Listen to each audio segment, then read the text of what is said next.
Hello दोस्तों, learning by doing पे मैं प्रियंका आपका स्वागत करती हूँ। और जैसा कि आपके सामने है, ये है एनसीईआरटी हिस्ट्री क्लास 8 का हैंडराइटिंग नोट्स, जो कि एनसीईआरटी के माध्यम से तैयार किया गया है। इसमें आज जो हम बात करने वाले हैं दोस्तों आपसे, वो है अध्याय 9। इसमें आज का लेसन है राष्ट्रीय आंदोलन का संगठन 1870 के दशक से 1947 तक। ठीक है दोस्तों, इसमें हम ऑलरेडी एक पार्ट अपलोड कर चुके हैं और आज जो हम बात करने वाले हैं ये है आगे की वीडियो में, यानी इसके सेकेंड पार्ट पे। अगर आप हमारे चैनल पे नए हैं तो वीडियो को लाइक कर चैनल को सब्सक्राइब कर लीजिएगा। चलिए हम बात करते हैं इसमें। तो आज हम बात करेंगे वो है दोस्तों 1922 से 1929 की घटनाएं, कि इस समय क्या क्या घटनाएं हुई। चलिए इनके बारे में आज की वीडियो में चर्चा करेंगे। तो दोस्तों, इसमें सबसे पहले बात किया गया है कि असहयोग आंदोलन खत्म होने के बाद गांधी जी के अनुयायी ग्रामीण इलाकों में रचनात्मक कार्य शुरू करने पर जोर देने लगे। और आगे थोड़े से चले तो दोस्तों, इसमें बात किया गया है कि चित्तरंजन दास और मोतीलाल नेहरू जैसे अन्य नेताओं की दलील थी कि पार्टी को परिषद चुनावों में हिस्सा लेना चाहिए और परिषदों के माध्यम से सरकारी नीतियों को प्रभावित करना चाहिए। आगे जो बात किया गया दोस्तों वो है कि भारतीय कम्युनिस्ट पार्टी और हिंदुओं के संगठन राष्ट्रीय स्वयंसेवक संघ आरएसएस की स्थापना 20 के दशक के मध्य की दो महत्वपूर्ण घटनाएं थीं। और थोड़े से आगे चले हम आपसे दोस्तों और बात करें तो वो है कि कांग्रेस 1929 में जवाहरलाल नेहरू की अध्यक्षता में पूर्ण स्वराज का प्रस्ताव पारित किया गया और इस प्रस्ताव के आधार पर 26 जनवरी 1930 को पूरे देश में स्वतंत्रता दिवस मनाया गया। आगे जो टॉपिक है दोस्तों वो है युवा क्रांतिकारी राष्ट्रवादी। चलिए देखते हैं इसके बारे में क्या क्या जिक्र किया गया है। तो दोस्तों, युवा क्रांतिकारी जो थे वो भगत सिंह, चंद्रशेखर आजाद, सुखदेव और उनके जैसे अन्य क्रांतिकारी राष्ट्रवादी औपनिवेशिक शासन तथा अमीर शोषक वर्गों के लिए लड़ने के लिए मजदूरों और किसानों की क्रांति चाहते थे। आगे जो बात किया गया वो है कि 1928 में दिल्ली स्थित फिरोज शाह कोटला में हिंदुस्तान सोशलिस्ट रिपब्लिकन एसोसिएशन यानी HSRA की स्थापना की गई और 17 दिसंबर 1928 को भगत सिंह, चंद्रशेखर आजाद एवं राजगुरु ने लाला लाजपत राय पर लाठीचार्ज करने वाले सैंडर्स नामक पुलिस अफसर की हत्या की थी। आगे बात किया गया है दोस्तों कि भगत सिंह अपने सभी साथी राष्ट्रवादी BK दत्त के साथ 8 अप्रैल 1929 को केंद्रीय विधान परिषद में बम फेंका था और भगत सिंह, सुखदेव और राजगुरु को 23 मार्च 1931 को फांसी पर चढ़ा दिया गया। उस समय भगत सिंह की जो आयु थी वो मात्र 23 साल थी। आगे जो बात किया गया दोस्तों वो है दांडी मार्च। तो दोस्तों 1930 में गांधी जी और उनके अनुयायी साबरमती से 240 किलोमीटर दूर स्थित दांडी तट पैदल चलकर गए और वहां उन्होंने तट पर बिखरा नमक इकट्ठा करते हुए नमक कानून का सार्वजनिक रूप से उल्लंघन किया। आगे जो बात करेंगे दोस्तों वो है 1935 में गवर्नमेंट ऑफ इंडिया एक्ट में प्रांतीय स्वतंत्रता का प्रावधान किया और 1937 में प्रांतीय विधायिकाओं के लिए चुनाव कराए जाएंगे और इन चुनाव के परिणाम आने पर 11 में से 7 प्रांतों में कांग्रेस की सरकार बनी और प्रांतीय स्तर पर 2 साल के कांग्रेसी शासन के बाद सितंबर 1939 में दूसरा विश्व युद्ध छिड़ गया। और आगे हम चले और बात करें दोस्तों तो वो है कि हिटलर के प्रति आलोचनात्मक रवैये के कारण कांग्रेस के नेता ब्रिटेन के युद्ध के बाद भारत को स्वतंत्र कर दिया गया। आगे बात किया गया है कि अंग्रेजों ने यह बात नहीं मानी तो कांग्रेसी सरकारों के विरोध में इस्तीफा दे दिया। आगे है दोस्तों आपका टॉपिक, वो है भारत छोड़ो आंदोलन 1942। देखते हैं कि इसके बीच बीच क्या क्या जिक्र किया गया है। तो दोस्तों महात्मा गांधी ने दूसरे विश्व युद्ध के बाद अंग्रेजों के खिलाफ आंदोलन का एक नया चरण शुरू किया।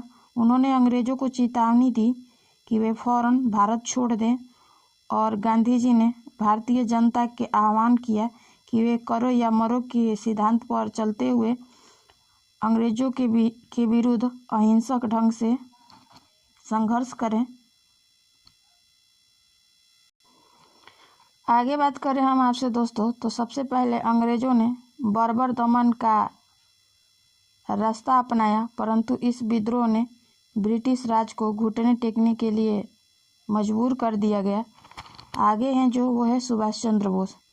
देखिए इनके बारे में क्या क्या जिक्र किया गया है।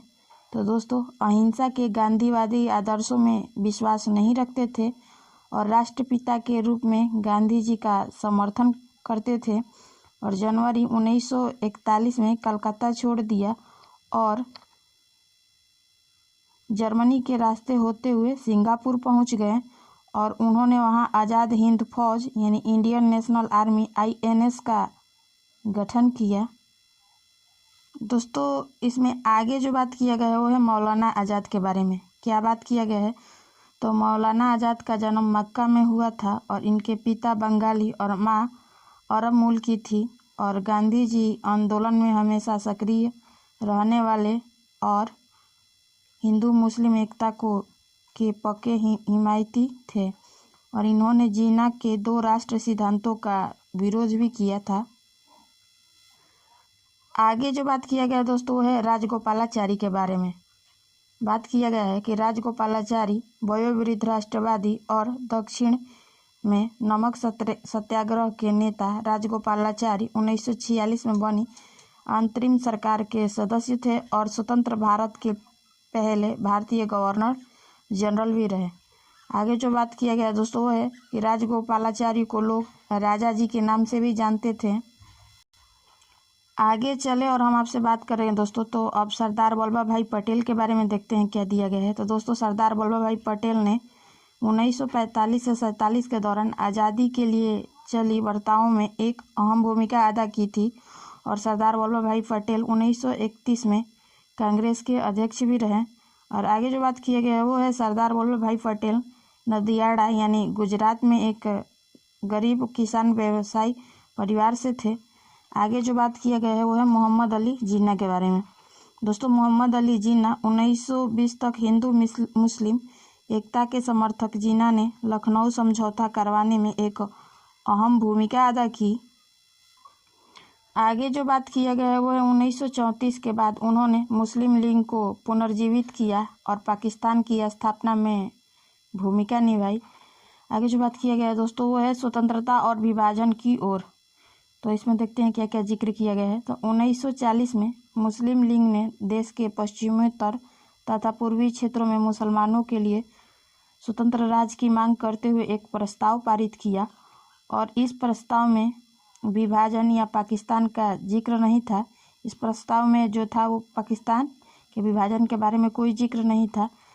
आगे जो बात किया गया दोस्तों वो है 1930 के दशक के आखिरी सालों से लोग मुसलमानों और हिंदुओं को अलग अलग राष्ट्र मानने लगे और 1945 में विश्व युद्ध खत्म होने के बाद अंग्रेजों ने भारतीय स्वतंत्रता के लिए कांग्रेस और मुस्लिम लीग से बातचीत शुरू कर दी, परंतु यह वार्ता जो थी असफल रही। आगे जो बात किया गया दोस्तों वो है कि 1946 में दोबारा प्रांतीय चुनाव हुए और सामान्य निर्वाचन क्षेत्रों में कांग्रेस का प्रदर्शन तो अच्छा रहा, परंतु मुसलमानों के लिए आरक्षित सीटों पर मुस्लिम लीग को बेजोड़ सफलता मिली। आगे बात करें हम कि मुस्लिम लीग पाकिस्तान की मांग पर चलती रही और 1946 में ब्रिटिश सरकार ने इस मांग को अध्ययन करने और स्वतंत्र भारत 3 सदस्यीय परिसंघ भारत भेजे। और आगे जो बात किया गया है वो है कि परिसंघ ने सुझाव दिया कि भारत अविभाजित रहें और उसे मुस्लिम बहुल क्षेत्रों को कुछ स्वतंत्रता देते हुए एक ढीले ढाले महासंघ के रूप में संगठित किया जाए।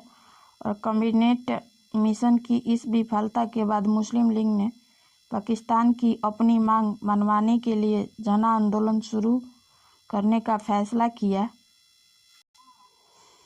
और आगे हम बात करें दोस्तों, तो 16 अगस्त 1946 को प्रत्यक्ष कार्यवाही दिवस मनाने का आह्वान किया और इसी दिन कलकत्ता में दंगे भड़के उठे और कई दिन तक चलते रहे।